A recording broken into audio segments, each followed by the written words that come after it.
As Willy mentioned, the latest book I've done is called Disparates or Disparates. In the English, disparates would just mean a lot of different stuff, and that's accurate. But in Spanish, disparates means nonsense or frivolities, absurdities, and so forth. And I like that too, because I think it describes not only my essays, but essays generally. They often seem to be something unimportant, but they're subtle and secretly much more important than we might realize at first glance. I'm going to share just 3 short pieces from the book tonight. These are ones I don't think I've read elsewhere before. And I'm going to share my screen so I can accompany with some images to at least hold your attention or serve as a kind of interesting distraction. So the first piece that I'll share with you is kind of strange. It began years ago as I fiddled with different proverbs and aphorisms and tried to mash them together in new forms. So I call this the proverbial blank. It's accompanied by drawings made by my children and my wife. Not every one, they're all just like one-liners. Not everyone has a drawing, but most of them do. So that's what you'll be seeing as I read to you. If you can't beat a dead horse, join him. Never talk to a gift horse with food in its mouth. A bird in the hand is worth beating around the bush. A barking dog never bites off more than it can chew. Rhonda helps those who help themselves. It is easier for a camel to enter the kingdom of heaven than for a rich man to find a needle in a haystack.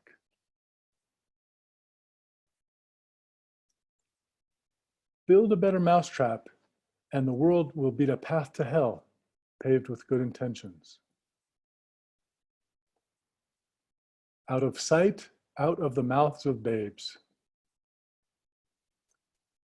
You can't have your heart out and eat it too.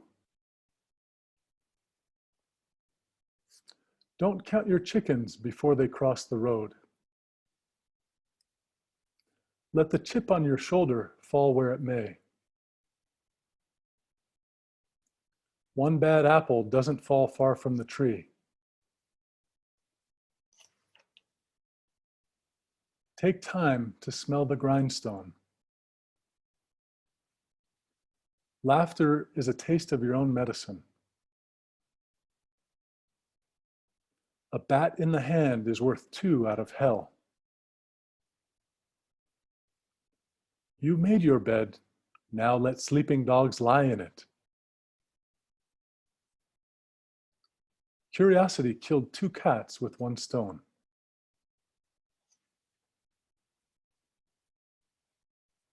A rolling stone gathers no rosebuds while it may.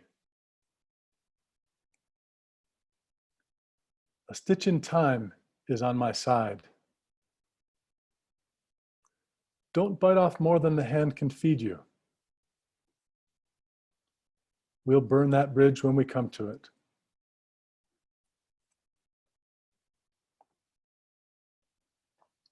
That's all for that piece. A bunch of frivolities that may or may not point to something worthwhile. I'll read also, I think, the oldest essay in this book I wrote almost 2 decades ago. And I finally felt that it might fit the context of a book because of the way it moves and the things it points to. Here I've called it Against the Wind, which you'll likely recognize from the Bob Seger song. It's a mission essay, which may be familiar territory to some of those in attendance, but to clarify, I was a missionary for the Church of Jesus Christ of Latter-day Saints in 1993 to 95, and I was in Uruguay. One afternoon after our lunch break, Elder Gray and I were rushing to get out of the house, and for the first time we shared the bathroom for teeth brushing and hand washing. The bathroom was typical of its kind in Uruguay. It was a small, dark, neglected room at the back of the house with a chipped and worn blue wooden door that hung askew on its hinges and stuck against its frame when it closed. The room was lit from a small cantilever window high on the back wall and a naked light bulb, whose switch was placed temptingly outside the door in the hallway. The bulb shined dimly from above the stained mirror on the left wall. I suspect the bathroom may have been designed to save money on materials. Gray tile lined the floor and walls up to a height of about 2 meters as a protective barrier against the outburst from the bent pipe sticking out of the wall, which we used to bathe ourselves every morning. The shower drain was built directly into the floor, but it didn't get any help from the floor's slant, and there was a long-handled squeegee on hand to nudge the water on its way down the drain and out into the street. The low-rider toilet sat directly in front of the shower pipe, and if it weren't for the plastic electric water heater that capped it and slowed down the water's flow to a peaceful cascade of drips while it heated, you could probably sit on the water, that's what they call the toilet in Uruguay, imagine it pronounced water, and do your thing while you were washing your hair. Somebody once told me that the term was a shortening of water closet from the English who had developed much of Montevideo. Still, if the word for the John was somewhat of a mystery, its friend and companion, the bidet, same word in Spanish, English, and of course French, had obvious origins. While a bidet might suggest good hygiene and a high-class standard of living, most homes I checked out for this sort of thing had one, but not many were that hygienic or luxurious. The bidet's popularity, though, probably had an adverse effect on the toilet paper industry in the country, and all we could find usually were raspy greenish brown rolls that we joked must have been made from tree bark. I rarely used the bidet in the homes I lived in, preferring a good chafing to the unfamiliar. Mostly I'd fiddle around with them just to see what the experience was like, and ended up using the toilet paper to dry off after anyway. I never questioned how other people might dry themselves off and never imagined they might not use the toilet paper. When he was done spitting his toothpaste into the sink, Elder Gray graciously stepped aside and I began to wash my hands. Another architectural annoyance in the bathroom was that the sink faucet was extremely short and barely extended past the sink's edge, affording no room for your hands under the water. But by now I'd learned to contort my fingers and direct the stream outward from the edge, and I could wash quickly and enjoyably. I lathered up as best I could with the cold water and hard soap and decided to wash my face too. The lather nearly disappeared as my hands rubbed across my brow and cheeks, but the water was cool and refreshing, and at least it rinsed away some of the morning sweat. Then I threw meager handfuls of water on my face with my right hand while I held my tie in my left to keep it from slipping into the sink. When whatever soap I'd gotten on me was rinsed off, I made a habitual grab for the landlady's old green towel that was always hanging across the room on a rack. I perfunctorily dried my hands as I lifted the towel to my face, and I heard a gasp and a surprised, "No way." I continued my motion and swept the towel quickly from forehead to chin, then looked up to see what was the matter. Some delinquent water gathered on the tip of my nose and I tried to blow it off. Before I could ask what, Elder Gray said, "You use that towel to dry your face?" With such an emphasis on the word face that I knew something was up. "Yeah," I answered casually. I couldn't guess what was wrong. He continued in disbelief, "That's the towel for the bidet." I can't tell if most missionaries figure this sort of thing out for themselves or if somebody tells them earlier on, but I froze and stared at the towel for a second, and for the first time noticed its grungy discolorations and its position right next to the bidet. Suddenly it all made sense. Elder Gray was telling the truth, and I felt so stupid for never having realized it before. My mind flew back to every house I'd yet lived in Uruguay. In every home, the story was the same. There was a landlady, a traditional old Uruguayan woman whom I never saw buy toilet paper. There was a bidet next to the toilet in the bathroom, and there was always a towel hanging constantly next to that. I cringed to think of all the times I'd washed my face and dried it off. But at the same time, I realized that this was another case of what you don't know won't hurt you. Before the unfortunate realization, I'd never experienced any problems with my complexion and was never able to smell my own face. The knowledge of the towel's purpose had somehow worked retroactively and turned my stomach for all those times I had unwittingly contaminated my face. But I never knew it then. So while I certainly stopped drying my face with a towel that was meant for my butt, I felt a little, in a petty way, like Bob Seger, running against the wind and singing, "I wish I didn't know now what I didn't know then."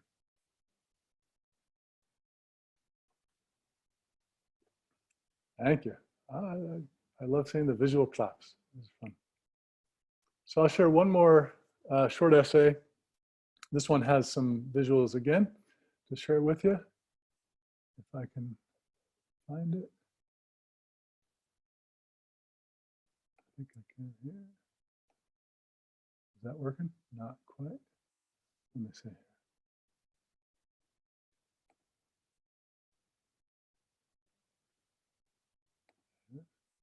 Ah, we're back. This is an essay. I often say that essays can be made from mundane things you wouldn't normally expect to make big meaning or generate good ideas. And this is one of those. I've called it inertia. Without quite realizing it, over the past dozen years, I've been training my body to automatically close my office door with the ideal amount of effort. No, I don't need to share my screen yet, so I'm gonna minimize, stop share, and I will come back to it when it's necessary. So I've been training my body to automatically close my office door with the ideal amount of effort, imparting the exact momentum for the task. I should clarify, I swing the door shut as I'm leaving, aiming for the sweet spot, the gentle click, with nary a harsh slam and ne'er a miss, because in this hurried age, who has time to pause and hold the handle all the way? Or worse, return to finish the jarring job. My timing had become impeccable. As I'd sling on my backpack and slide out the door, I'd reach back with my left hand, catch the handle, and without breaking stride, flick slightly towards me. I'd not even turn back. I'd just hear the satisfying kiss of snug contact and know that I'd left my things locked safely inside. Grammarians such as myself may have noticed the verb tense in the previous sentences, especially had become, which says more than it denotes, I think. Why, we must ask, is the narrator's timing no longer impeccable? What trouble do these tenses portend? As an essay classicist, I often claim to be allergic to drama, suspense, all the trickery of a writer's sleight of hand, and yet I must realize too that such is inevitable, if only in its purely grammatical forms. Said Montaigne, most of the occasions for the troubles of the world are grammatical. Speaking of Montaigne, it's his fault that my door no longer closes all the way, that in the past weeks I've repeatedly heard no click, had to stop, turn around, and thrust my hand back to the handle to close the door firmly and finally. I'd calculate that I've lost a good minute of quality time, all told. It's Montaigne's fault, I realized after several confused days discovering that, then wondering how I'd lost the touch, because I've got a Montaigne costume hanging on the back of the door. For years it wasn't there, but now it's there, so I've added weight to the door, thereby increasing its moment of inertia.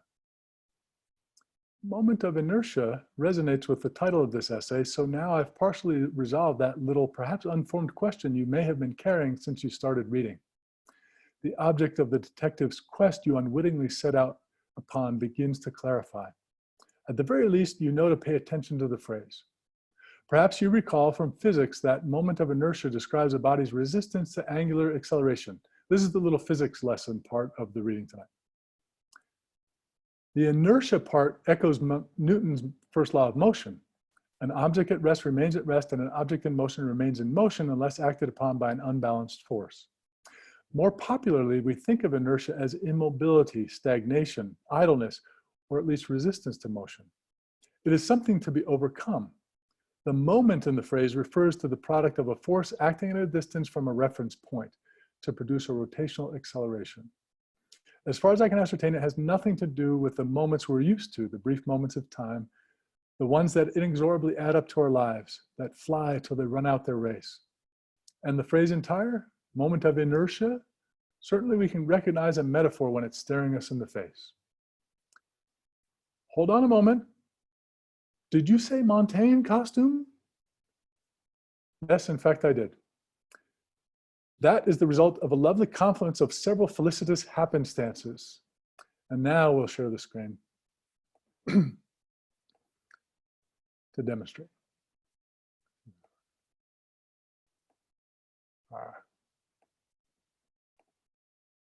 There we are. One day in the hallway, I ran into Bob Hudson wearing an ornate French Renaissance outfit, accoutrement of his teaching that day. I expressed my admiration, and he explained its provenance. A student had asked to create the costume for a final class project.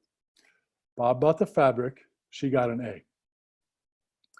Soon after, I was to give the keynote address at the English Department Awards banquet. Can you hear my phone ringing? Lovely, this is live. This is real. I don't think anybody's here to answer it. So I'll just keep reading. Hope for the best. I was going to read at the English Department Awards banquet. Itching as always to subvert expectations and bring a bit of humor to the typically humdrum, I enlisted the aid of my friend and colleague Joey Franklin, who, let's see if I can do it here. Can you still hear me? Let's hope this thing stops. Now Jennifer knows to go grab her phone set and have it on hand so she can turn it off. It rings. In any case, Joey Franklin, that guy on the left there, with his close-cropped, thinning hair, though without a goatee, looks remarkably like Michel de Montaigne. We borrowed Bob's blouse, bought a fake mustache, and convinced the theater department to lend us a rough, then set him up in a nearby room on a laptop, poised to interrupt my dignified discourse with an ill-timed Skype call. So there I was, droning away at the assembled honorees on the importance of Montaigne, paging through PowerPoints behind me to the big screen, when there erupted a startling sound and appeared a pop-up window. Flustered, embarrassed, apologizing, I took the call. It's kind of, I wish that call had come just now, but the timing's not ideal, but it still worked out pretty well. How appropriate, I said to Montaigne and to the audience. I was just telling these people about you. I kind of wish you had been there. The crowd was at first mortified, then confounded, then relieved once they realized the shtick. Holding attention with the spectacle, Montaigne and I conversed at length on topics of wide interest, such as the empathic influence of essays, the charms and perils of idleness and attentiveness, the need for balance, the interconnectedness of all things. Joey's French accent is peccable, somewhere between Inspector Clouseau and Pepe Le Pew. After that trial run, I rediscovered that Shelley Spots, a graduate student in the BYU Creative Writing Program, was and remains a talented costume designer. I asked her if she'd be willing to make a Montaigne costume. She agreed, and the English department let me use research funds to pay for it. Shelley modeled the garb on the famous 1580 portrait, copied several times later, featuring a rather dour Montaigne gussied up in his finery, including a satin puffy overcoat, burgundy on its right sleeve, and ivory on its left. And here is the costume as it hangs on the back of my office door. I took it out of the dry cleaning bag so you could see it better. After surprise appearances at the Nonfiction Now conference in Flagstaff, the AWP conference in Los Angeles, another keynote at our sister school, BYU, Idaho, plus a lead role in perhaps the silliest book trailer ever made, the costume now hangs in this dry cleaner's bag on the back of my door, messing up my muscle memory. I suppose I could store the clothes elsewhere, at home or in Joey's office, and perhaps I will, though I feel a fleeting glee every time I glance over my shoulder to my door and see the outfit hanging there alongside portraits of my children and below a copy of the dot matrix sign my father years ago hung in all his children's bedrooms, admonishing us to do it now, do it quickly. In response to our general lackadaisy, our tendency to ignore chores, refuse requests, or to get caught up in too many tasks, then complain about our lack of time. Little did we know, my father knew. I smile at the incongruities of existence, the recursions and extrapolations, the way experience seems to close upon itself but refuses to shut, remains open, confounds our automatic responses, demands our attention, the actions of a thoughtful mind at some distance from events. I think also of to Montaigne's office, with its inscriptions in the rafters, words to live by and write by, such as, I do not understand, I pause, I examine. Which humble habit, though it opposes my father's fine advice, fits the essaying process aptly, admirably, as well as enacts the metaphor we seem to have abandoned paragraphs ago. Seems to, grammarians might note.